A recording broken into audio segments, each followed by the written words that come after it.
Ho ho ho ho. Alright. Oh, it should not be 7 minutes, it should be 30.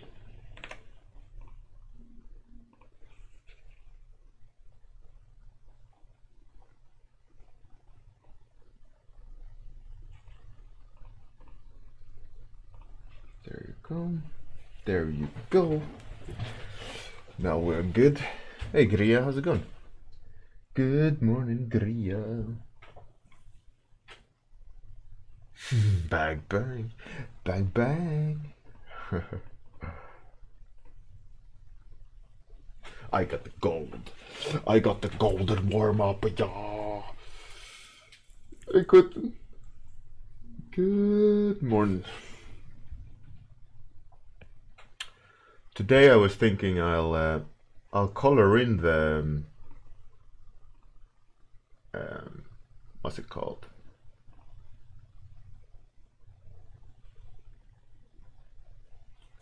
The sketch I did yesterday.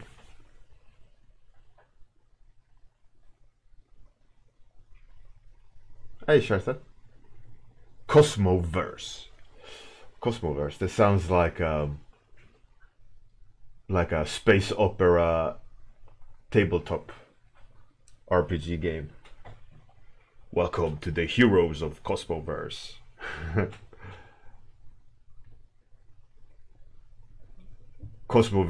Heroes of Cosmoverse, like Raiders of the Moon edition. Hey Bruno Romanos, what up, your level Invis Graphics? What up? Welcome everyone. I was saying today I think I'll kind of colorize it, show a little bit of how I would maybe take it. I mean, I would spend more time on the grayscale to kind of get it solid before I would colorize it. But let's colorize it. I mean, it was after working hours, and I had to go do family stuff. I kind of popped in now and then. That's it. I go away from the office or the computer or machines 95% of the time. When I hit 6 o'clock, I just kind of go, okay, I sit here enough.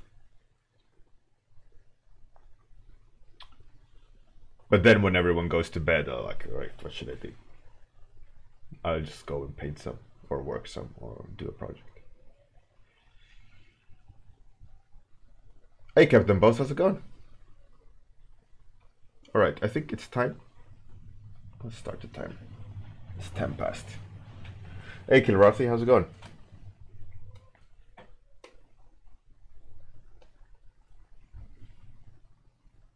Hey Kirill. Kirill, you're back. How are you? So let's think about a setup. Should it be blue versus red? Either way, let's start with contrast. A contrasting point, right? So it doesn't matter. Just make red heads. It'll be easy to notice, and we can repeat it. If it's red versus blue, or whatever I decide to do, right? No, but whatever it is, if you set it up so that if I can move the slider to choose which color red is, or what the focal point of should be hue-wise, I mean, then it doesn't matter, you know. Like, as long as I create the contrast between the two, like the narrative of the colors, if you may. Like, hero is blue, enemies are red. And enemies are blue, hero is red. Or whatever. If I've already established with that contrast, that difference between the two, I can choose easily now. Like I can do a color slider. Like they should be all blue instead. I want the magic to be red.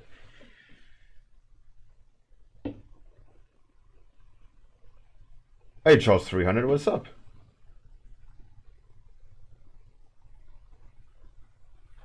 Your back hurts? Is it stress? Is it you move too much? Too much baby carrying? Either way, you need your back, so take care of it. So I'll make another layer for the main hero. But let's say they are all red-ish. I mean, if he is a human, the hero, he should also be, right? Like the local color here. Let's go with the local color. Maybe he's cool in hue. So maybe he has a blue jacket. Blue pants, sort of. We'll see. I mean, it's easily adjustable. Especially on the layer. Like if I switch to normal, you see I'm just blobbing down color. But he could be like clean white, cool tones. Maybe to tie to those, if they're gonna be warm, he could have a yellow. So it's like in the same space.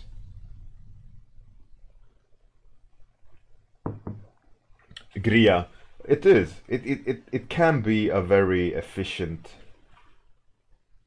thing to do, but it could also hold you back. It could also break the image. Hey, Hatsuki, that powerful number 5 you got now, Natsuki, which means next month you'll have the amazing, luxurious number 6 next to your name.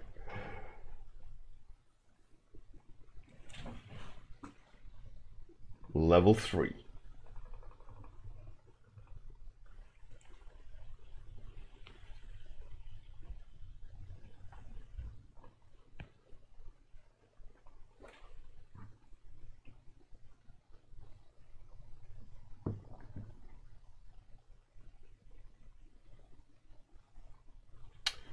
Captain Boss, alright, Archer, that's pretty cool. Oh, yeah. Oh, one Amir Levy. Powerful number 4. But you got a little bit of ways to go still to get to that number 6. But thank you very much, both of you, for the lovely support. I can't stress it enough how I truly appreciate it, and it means a lot, and it makes it all quite worth doing. And again, for everyone who shows interest in Unreal Bjorn and subscribing, it's amazing. Thank you very much. Oh yeah.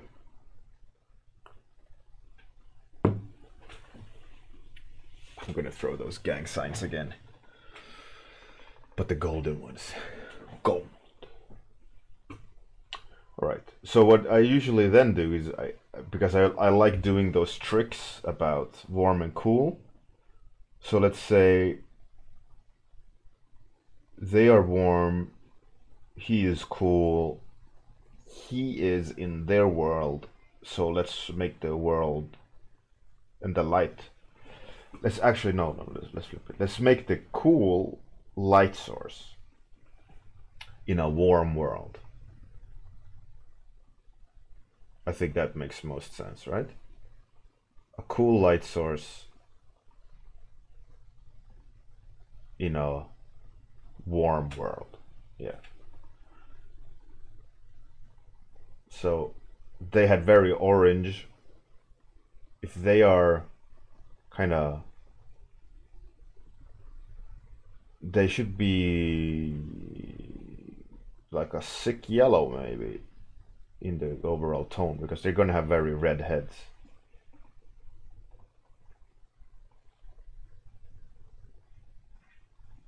So that's the overall treatment. And then we switch on the local colors. It's getting there.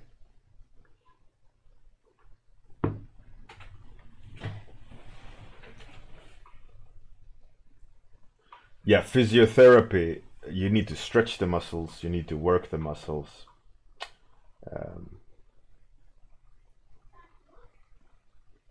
Okay, let's switch all of that off and let's focus now on the magic. So if he's like hero, pure white, cool tones, let's give the magic.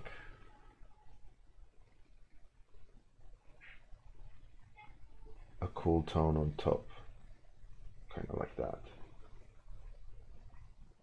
And I know that I will need to adjust this. This is a bit too generic.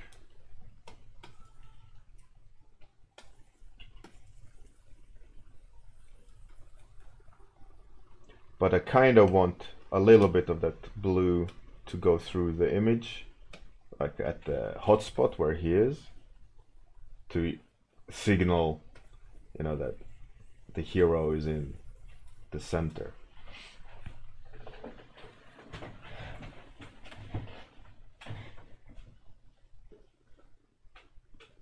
Invis graphics. Oh, really? You were born in Jamaica?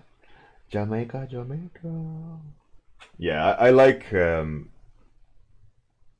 for all of you who don't know, I used to have dreadlocks. I had them for 14 years.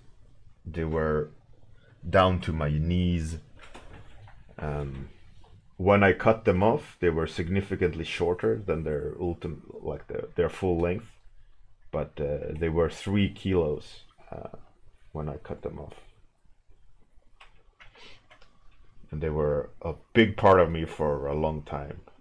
And naturally, well, not naturally actually, but I've always been a fan of reggae, even before dreads. Like from year when I was like 12 maybe. My mother had some like LP like in the back of the bookshelf. I kind of dug out and like, oh, what's this? And I put it on, and I've always enjoyed the rhythm. Always enjoyed the rhythm of reggae. So yeah, I've always liked it. I kind of liked hip hop for a while when I was younger. It's kind of certain hip hop groups are having that reggae rhythm, but personally, I'm a way bigger fan of reggae than hip hop, and reggae has always been around. But I like metal, rock and roll, like stuff like that as well. But reggae has always been around.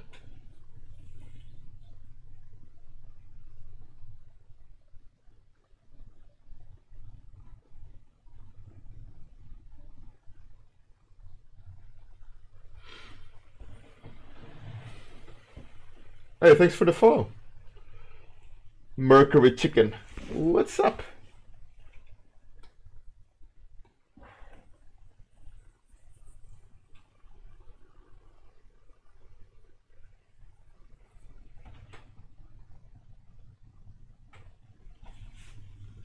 Are you talking about me, Mercury Chicken?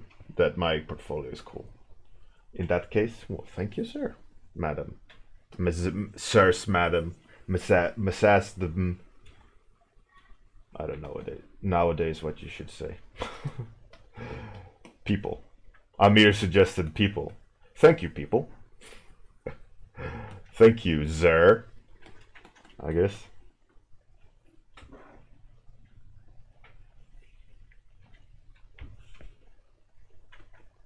I don't know.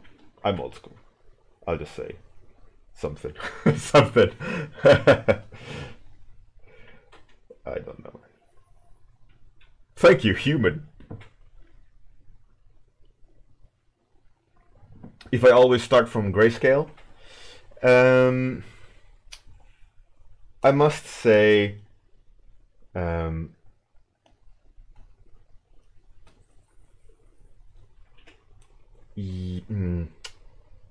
lately, mostly yes.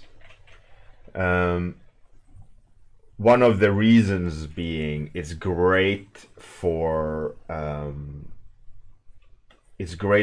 production art for clients. You can set off a grayscale and they go, yeah, I like it, I don't like it, I want to adjust the composition, and so on and so on. Like now, I'm doing no changes to yesterday's 30 minutes, where I sketched this one out. But the problem is, like, if they want to see changes when I started establishing color, I have to, you know, adjust the brush strokes, adjust the colors. What if they want to change this person over here? Then it's going to be dirty edges with the colors, because now I'm making decisions based on global illumination, based on placement in the world, right? And based on the light source. Let's say the client want to switch that guy to over here, then I'm like, but I've already arranged the palette to reflect the placement, right, in the world, and so on, and it makes everything a lot more efficient. If you hold off grayscale, hold off colors until grayscale is signed off. Artistically, I don't need to separate the two. Like, I can easily just, you know, not do it at all. But I do enjoy setting up a basic grayscale and then colorizing like the high and low values, so you get a sense of general palette, and then you abuse it on top, you know.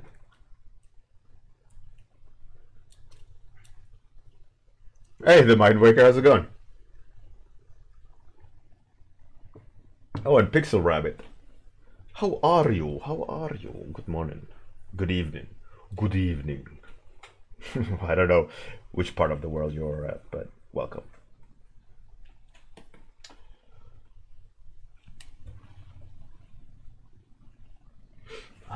Itchy nose today, it's crazy. So now I'm gonna do a color lookup, because I want something more like that, make it a lot more muted, more suppressing. I want the world to come across as evil. This is way too much, and that's way too much. I mean, any of these settings you can adjust by switching layer settings. So sometimes it can be great for palette, but horribly for values. So that's something you can adjust. That's pretty cool. That focal point is nice. I'll duplicate that for later, because I want to set it to luminosity, the layer.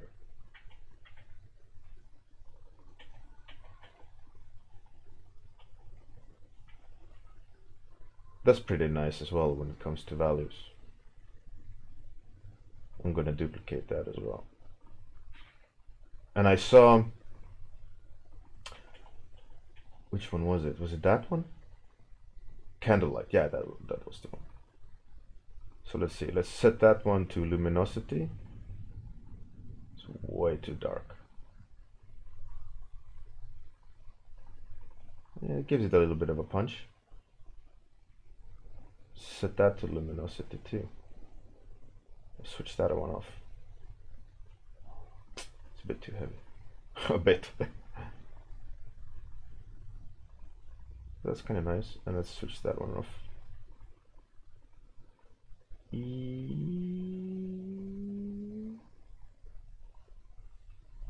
I will erase in here a bit.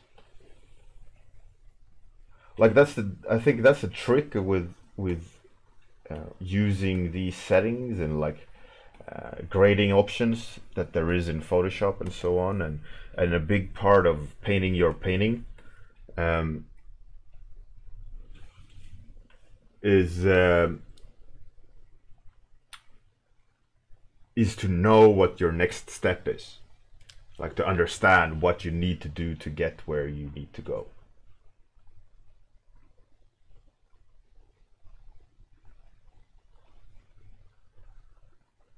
And I've talked about that before, but a big part of it is to like learn your own process, learn your own preferences, like what you enjoy doing, or how you enjoy painting your paintings. Like I love doing painting my paintings in a certain way. Like this stage, for example, I enjoy quite a lot of building the palette, but also another stage I absolutely love is like carving with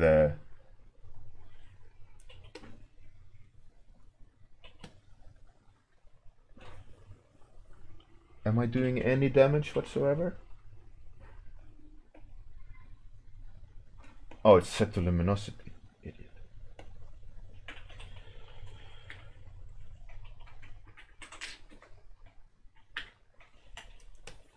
There we go.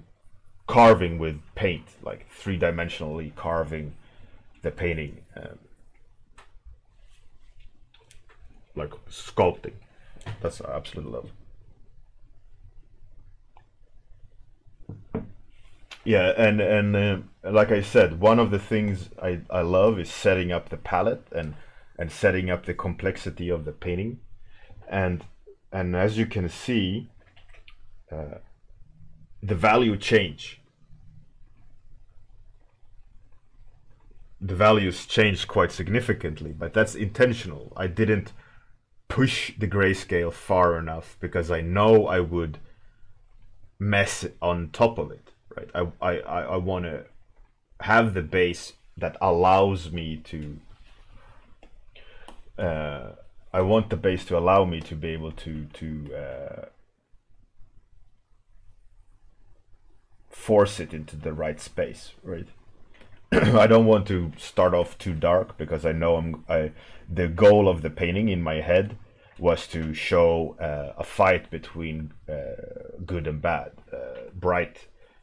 The light versus dark, right? So I knew I wanted to make them, like you can see already, I talked about it yesterday, I wanted them to come across as like a billboard, almost like a mass of darkness, because the end goal was that I wanted to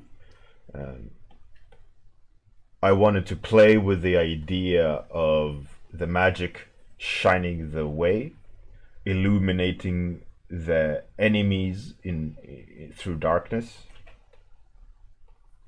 Even though the grayscale was a lot brighter, I knew it was communicating enough of what I needed to see of the idea for myself to know, okay, I can add this on top, I can add that on top, and it'll somehow I'll make it work, like, you know, rather than trying to go tight in render the very first thing I do, or trying to nail absolutely everything in the first thing I do, because in a way it doesn't leave room for improvements. It doesn't leave room for like like the jazz term jamming, you know, like where musicians just play together and see what happens, right? One feeds off the other. And you gotta allow, because one of the things I mentioned in the rules of Unreal Bjorn is have fun, make sure you have fun and not try something completely new. And the reason behind it is because when you're doing something on autopilot of fun and enjoying the process of what you usually do, but maybe you push the subject or you push the level of finish, but when you do that, you're comfortable, you're enjoying it, and you're not having to question each step. You'll just be creating, uh, like musicians play together when they're really talented, and then just kind of play a song together. And that's what you got to do in these situations as well, is set up your painting in a way where you can just jam, where you can just jam with yourself and see what comes out. And if you're struggling, a lot of times when you're struggling is because you're trying something that you're not comfortable with, or you're unsure of the steps that you need to take. Hey, I've ordered breakfast. How's it going? What up?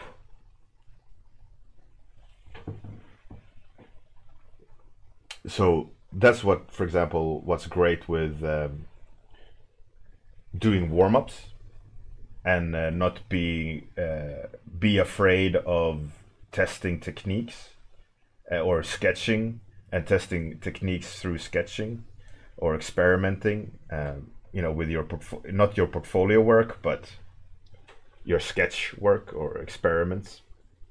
Because if you never do, if you never try, if you never experiment with how you colorize, or I wonder what how this person colorizes. Let's do a study of how they get to their palette or their end result. Or I want to know how to do global illumination or ambient occlusion or whatever. If you never try it, you will never pick stuff up that might aid you in your autopilot mode. I need to just shut that off.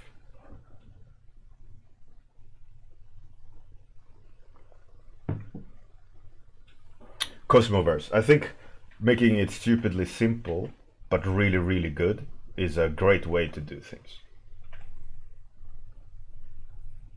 Like I posted some example in inspiration. Like there was a Chinese artist who had done just a portrait, just showed like you see me on the camera, just like that, of a girl straight from the front. But the way they had done it was so engaging, like with texture and color and spots of high contrast values in her nose or whatever.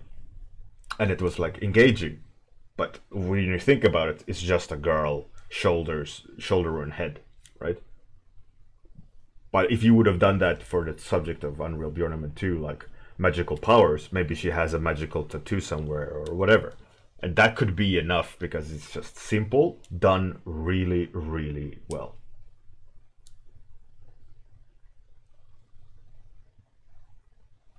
And that's the trick. Like this piece I'm doing, yeah, like look at all the bazillion people. And maybe when I'm tightening it, I'm gonna fail. It's gonna be overworked and look bad.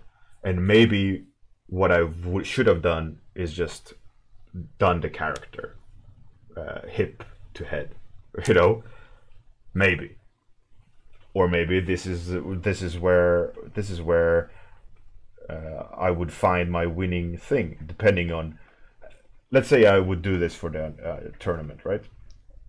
I would decide, okay, what is the message? Okay, I've decided to do this now.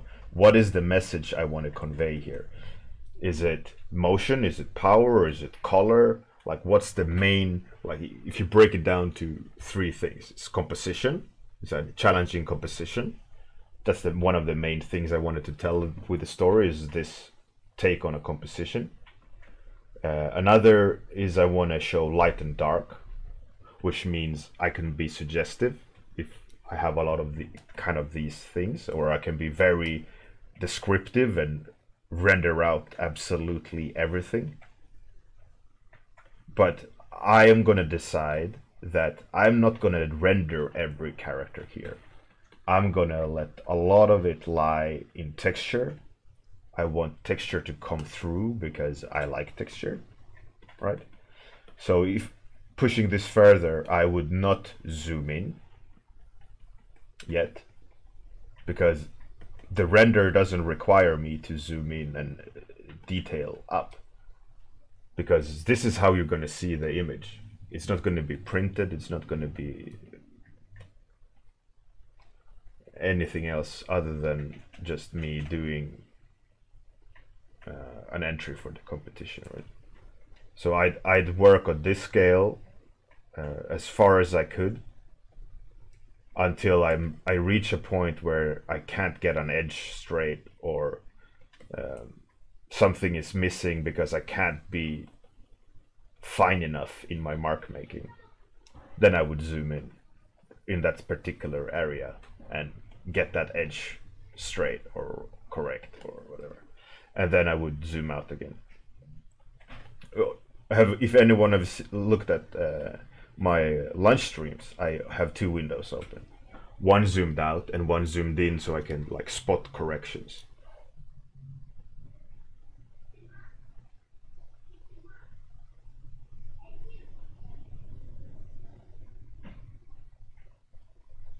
Shartha.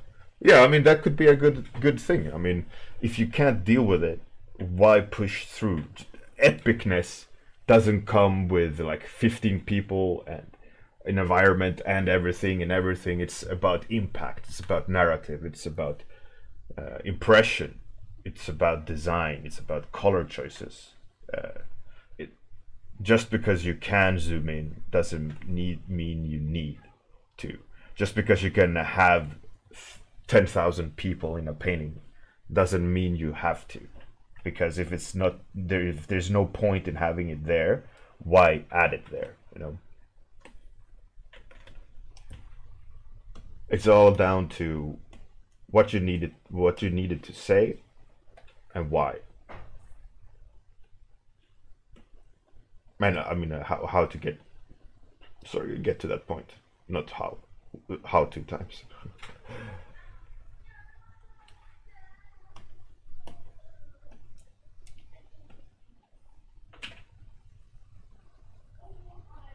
But the whole idea about like how to get it, how to win, it's an interesting one. It's like, what do I need to do to win over my opponent? I think it's the wrong starting point. I think you gotta start thinking what image do I want to make, and then like what story do I want to tell about the idea. Like in this instance, the topic is magical powers. Maybe for me this is magical powers, or maybe it is like the birth of a child, or it's like a not being baby Jesus, but the nativity scene, but of some alien baby being born, maybe, or it's like a One Punch Man type scenario, or who knows, right? A guy with a sword. Could be so many different things, and it could be done in so many different things.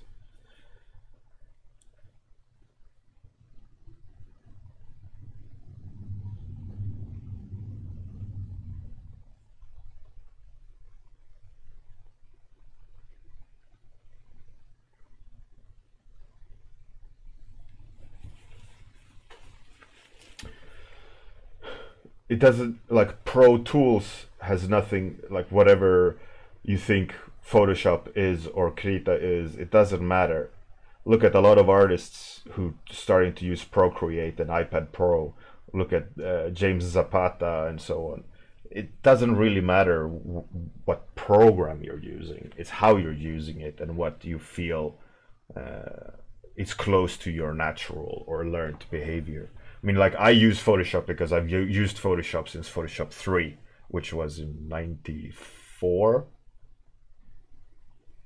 It's just Photoshop is what I like. But I've also tried Coral Paint, which I didn't like because for me at the time it was too alien to my process, even though at the time I didn't have a process. But I started learning Photoshop, and for me Photoshop was that's the way. And for Coral Paint was like very traditional. You had to build your image, and at that time I had no knowledge in how to build an image artistically like I do now. I think now if Coral Paint was around, I would probably enjoy it significantly more.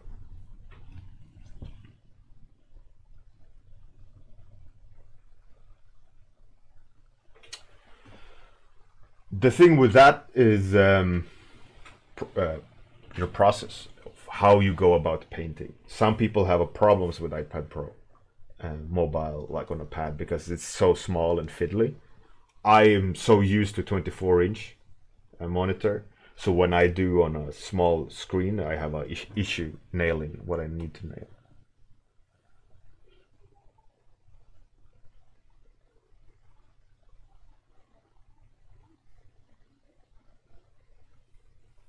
Colorizing, yeah. Captain Boss, yeah. Well, nothing says you can use two, use two programs.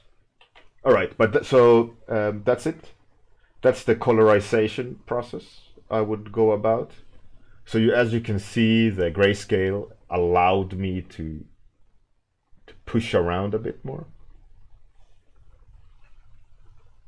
and do what I needed to do, because I left room there for me to be able to. I'm still not done. I would say it's a bit too brown. I want to add a little bit more complexity to the palette. But as it is now, it's okay. But yeah, I think it's a step in the right direction. I think I could wrap this illustration up in maybe 2 days, full days of work. 3 maybe, if depending on how detailed I want to go, or how noodled, like how precise I want the textures and so on to be.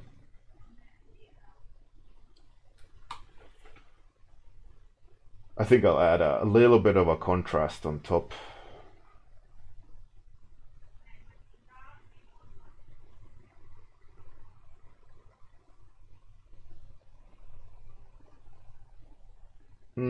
No. Well, actually, I will paint in the mask.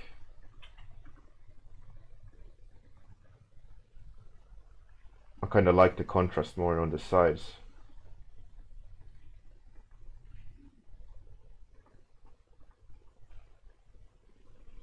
There's almost no left.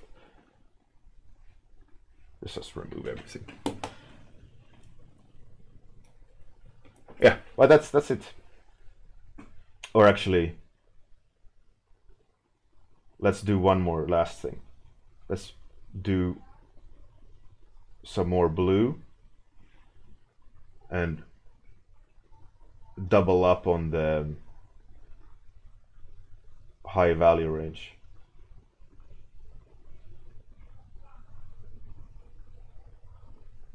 Yeah, just so we get the focal point stronger. I'm gonna do a color dodge on top as well, just to kind of punch the focal point a bit.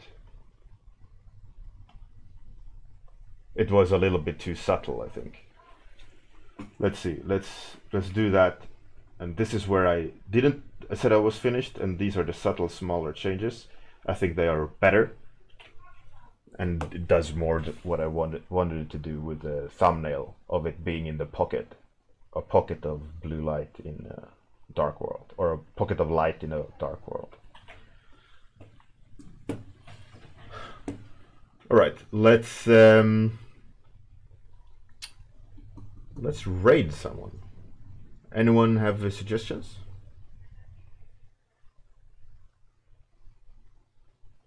Oh, there's someone doing environment and characters. Let's raid that person. That looks great.